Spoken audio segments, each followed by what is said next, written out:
Буга чейин ошо дин иштерине кийлигишпегенден кийин муфтият тармагында эмне болуп жатканына көп деле көңүл бурган эмес экенбиз. Ичинен көрүп билгенден кийин өкүнүчтүү бир нерсеге күбө болдум. Муфтият тармагында да, дин тармагында дагы башаламандыктар бар экен. Биринин сөзүн бир укпай, муфтиятка, аалымдар кеңешине баш ийүү деген таптакыр эле жок экен. Жөнөкөй сөз менен айтканда, дин тармагында улак тартыш уланып келатыптыр да. 2020 жылы баш мыйзамды өзгөртүп, бардык мыйзамдарды ага дал келтирип, бийлик түзүмүн иретке келтирип койдук элек. Анын натыйжасында көрдүңүздөр, дароо эле тартип орноп, мамлекетибиз өнүгүү жолуна түштү. Мына ушул сыяктуу эле дин тутуу эркиндиги боюнча мыйзамдарды да оңдоп, толуктап, түзөтүүлөрдү киргизүү менен муфтиятка жардам беришибиз керек экенин мен көзүм жетти. Муфтиятты анан аалымдар кеңешин күчтөшүбүз керек экен. Аалымдар кеңешинин тизмесин алып карасам, мечиттерде, интернет булактарда даават айткан күчтүү аалымдарыбыз жок экен. Мисалы, мына 21 кишиден турат экен. Анын арасында Максат Токтомушев, Садыбакат Доолов, Нурулло шейх, Абдурахман шейх сыяктуу күчтүү аалымдарыбыз жок экен да. Албетте, биз сиздердин ишиңиздерге кийлигише албайбыз, бирок жон гана сунуш иретинде айтып атабыз. Эми ушуларды киргизип, аалымдар кеңешин күчтөп, бир муштум болуп, мен мусулманмын деген жарандарыбыздын баарын муфтиятка, аалымдар кеңешине баш ийгендей кылсаңыздар, кандай жакшы болор эле да. Ошондо жарандарыбыз баягы Хизбут Тахрир, Якын Инкар деген сыяктуу радикалдуу агымдарга ээрчип кетпейт эле.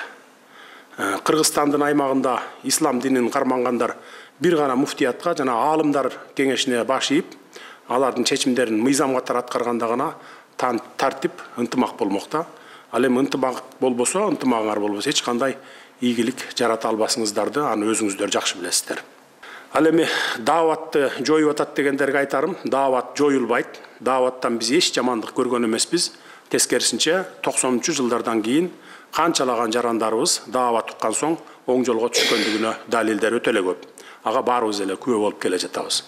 Дааватты мечиттерге чогултуп алып айткыла, аш тойлорду айткыла, маркумду акыркы сапарга узатууду айткыла, эл чогулган жерлерди айткыла, WhatsApp группаларды айткыла, соц тармактардан айткыла. Эми урматтуу жыйындын катышуучулары кезек-кезеги менен сиздерге дагы сөз берейин.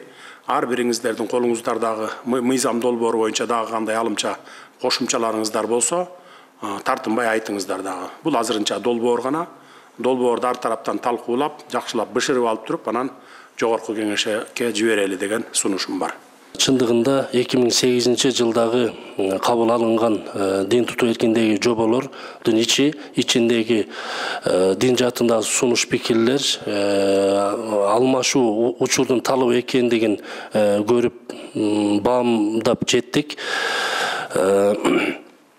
Чындыгында биз көзөмөлсүз бир эркиндикке көнүп калыптырбыз.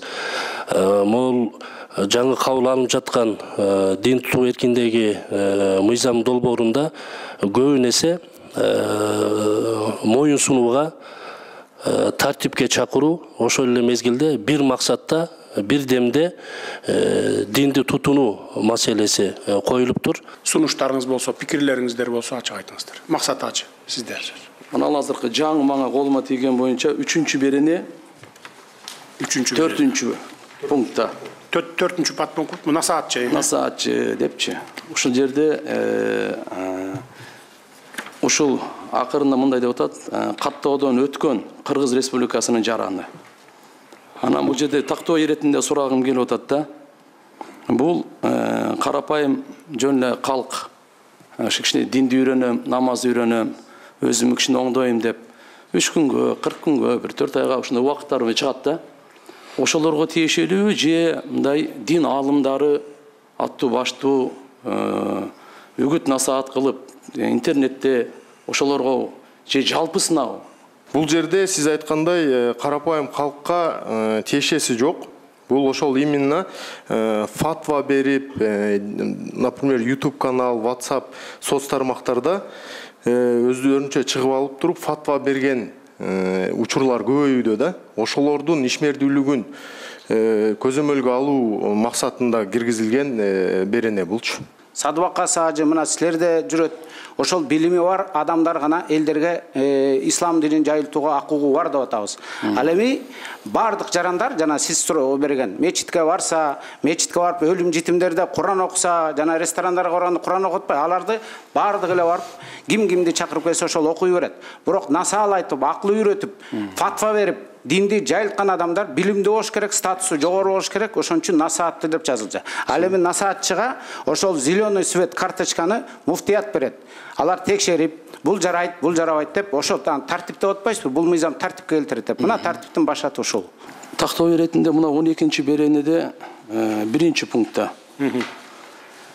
Диний окуу жайлар борбордук башкаруу органынын муфтият балансында гана болушу керек деп. Эми бул баягы юридикалык жак го.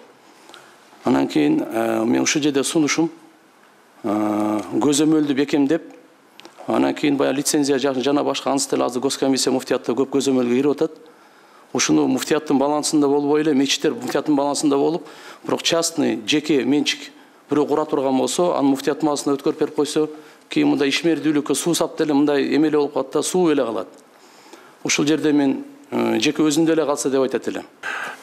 Дегил бир эме болуш керек да, пирамида, бийлик. Мисалы биз силерге берип атпайбызбы, муфтият менен аалымдар кеңешин күчтөгүлө деп атабыз. Кыйын аалымдардын баарын киргизгиле ошол жака деп атабыз. Анан баары бир эмеге баш ийген туурада. Мисалы мен өзүм барып алып, айылыма барып туруп бир медресе салып алып туруп, анан бирөөнү коюп алып, бул менин медресем, анан мен эч кимге баш ийбейм, сага бербейм деген бул туура эмес болуп калат да. Мен да мечит салгам, ал убакта баягы 2000-жылдары эле атамдын көзү тирүүгө. Дароо эле ошол жылы өткөрүп бергенбиз. Мынакей деп туруп, бардык документтерин бүтүп салып, мына мечит муфтияттыкы деп туруп, областтыкы деп. Анан молдолорду да ошол област койгондо бир эме порядок болуш керек да, тартип болуш керек да. А то колунда бар адамдар көп да бизде, республиканын бардык булуң бурчунда мисалы. Анан ар бир айылда эле барып алып, же болбосо бир район центрине барып алып, салып алып эле анан өзүм башкарам, бул менин өзүмдүн медресем болот деп ар ким өзүнчө башкара берсе анда кандай болуп калат анда. Бул жагынан сизге макул эмес мен анда. Эшик кагуу боюнча бир талкуулап коебузбу? Ал боюнча пикир кандай? Бир пикирге, бир орток пикирге келдик, туурабы? Дин таануу максатында диний багыттагы объекттерди кошпогондо. Бул тууралуу урматтуу Санар Кожаевич бир канча жолу сиздин алдыңызда кызынча бетарчылыкта кылып койдук, канча эме кылыпчы. Анан бардыгыбыз муфтият, анан башка алымдар менен деле келишип бир пикирге келгенбиз. Иншалла. Анда бир жерге подпункт кылып киргизип койсо болобу, мындай кандай десем, мечитке чакыруу тыюу салынбайт деп конкретно. Жок, мечитке вообще тыюу салынбайт, мечитке чакырууга. Анан азыр жаңы мындай заманбап 21-кылымдагы технологияларды пайдаланып атат да, туурабы? Мына жана айтып атат, сиз мисалы үчүн WhatsApp аркылуу канча деген, жүздөгөн, миңдеген кишилердин жүрөгүнө такылдатып атпайсызбы? Обязательно эшикти такылдаткан ал эми азыркы актуально 21-кылымда анын эң биринчи эле максаты, философиясы баягы Кудайды эстетүү да. Мына азыркы жаңы коммуникациянын шарттары менен толук кандуу ушул жанагы тиги даваттын омурткасы десе, азыр современный омуртка бар мына бүт жайылса болот. Үнүңөрдү, главное үнүңөрдү, сөзүңөрдү, ниетиңер элге жетип атат да. Эми бул жерде урматтуу дин аалымдары, биз сиздерге жардам гана берели деп атабыз. Биз сиздерди бир мындай бир ар болгула, бери болгула деп башкаруу эмес. Мына дин комиссиясы менен өткөндө муфтиятты дагы отургузуп кабинетиме чакырып алып туруп, Замир Кары да катышты өткөндө дагы, Алмамбет бар элең, экөөнү айттым.